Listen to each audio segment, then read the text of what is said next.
இந்த வீடியோவில் நம்ம பார்க்க போகிறதுன்னா ஒரு ஸ்பூல் டைப் கிரெண்டிக் TK17L. இந்த ஸ்பூல் டைப் வந்து ஃபுல் ஒர்க்கிங்கில் இல்லை. ஸோ இதில் ஃபார்வேர்டு ரிவைண்ட் ஒர்க் ஆகுது. ஆனால் இந்த ஸ்டார்ட் இங்கே இருக்குது, ப்ளே பட்டன் இங்கே இருக்குது, ப்ளே ஒர்க் ஆகலை. அதுக்கு காரணம் என்னென்னா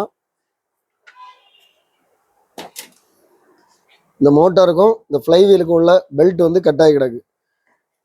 இந்த பெல்ட் ஒர்க் ஆகுது, இந்த பெல்ட் ஒர்க் ஆகுது. நான் போட்டு காமிக்கிறேன்.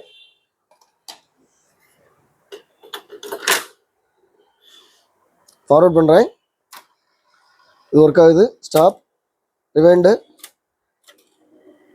ஒர்க் ஆகுது. இந்த ஸ்டார்ட் பட்டனை ப்ரெஸ் பண்ணும்போது இந்த ஃப்ளைவீல் ஓடணும். ஸோ ஆனால் மோட்டர் ஓடிட்டுருக்கு, இந்த ஃப்ளைவீல் ஓடலை. இந்த பெல்ட் மட்டும் போட்டால் போதும்னு நினைக்கிறேன். எனக்கு தெரியல, இது ஐடியா இல்லை. ஏன்னா இந்த பெல்ட் போடணும்னா கூட இவ்வளோ கலத்தணும், இவ்வளோத்தையும் கலத்தினா தான் இந்த பெல்ட் போட முடியும். ஸோ அதனால் மீதி எல்லாமே நல்லா இருக்குது. இதில் ஒரு ரப்பர் வீல் இருக்குது, இது நல்லா இருக்குது. இது எல்லாமே நல்லா இருக்குது, எந்த டேமேஜும் இருந்த மாதிரி தெரியல. இது வந்து வால்வு செட்டு. இங்கே ஒரு வால்வு இருக்குது, இங்கே உள்ள வால்வு இருக்குது, எல்லா வால்வும் எரியுது.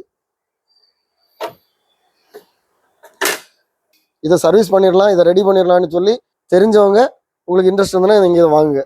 இதில் வந்து 4 ஸ்க்ரூ வரும். இங்கே இருக்குது 3 ஸ்க்ரூ இருக்குது. இதில் ஒரு ஸ்க்ரூ வரும், இதில் ஒரு ஸ்க்ரூ வரும், இங்கே 2 ஸ்க்ரூ வரும், ஒரு ஸ்க்ரூ இருக்குது. ஓகே, ஸோ இங்கே ஒரு லாக் இருக்குது. அது எல்லாமே கிளியராக ஒர்க்கிங்கில் தான் இருக்குது. இருக்குல்ல, இங்கே லாக் ஆகிடும். ஓப்பன் பண்ணோம்னா இந்த மாதிரி தான் ஓப்பன். இதை ப்ரெஸ் பண்ணி இந்த மாதிரி ஓப்பன் பண்ணி எடுக்கணும். இதோட ஃபினிஷிங் பாருங்கள், ஒரு டேமேஜ் இல்லை. ஃப்ரண்ட் பேக் எல்லாமே அழகாக இருக்குது. கண்ட்ரோல்ஸும் எல்லாமே கிளியராக இருக்குது. மூடி நல்லா இருக்குது. இந்த ஸ்பூல் டைப் உங்களுக்கு வேணா நான் இதில் கொடுத்துருக்க வாட்ஸ்அப் நம்பருக்கு நீங்கள் டெக்ஸ்ட் பண்ணுங்கள், நான் கண்டிப்பாக ரிப்ளை பண்ணுவேன். இதோட ப்ரைஸ் டீட்டெயில்ஸ், இதோட அவைலபிலிட்டி வந்து டிஸ்கிரிப்ஷனில் கொடுத்துருக்கேன். இது சேல் ஆகிட்டா இது அவைலபிளாக இருக்கான்னு சொல்லி நீங்கள் பார்க்கணும்னா டிஸ்கிரிப்ஷனில் பாருங்கள். இதே மாதிரி நம்ம சேனலில் நிறைய வீடியோஸ் வரும். எல்லா வீடியோ உங்களை ரீச் ஆகணும். நம்ம சேனலில் இது வரைக்கும் சப்ஸ்கிரைப் பண்ணுங்கள். அடுத்த வீடியோ வர வரைக்கும் பாய்.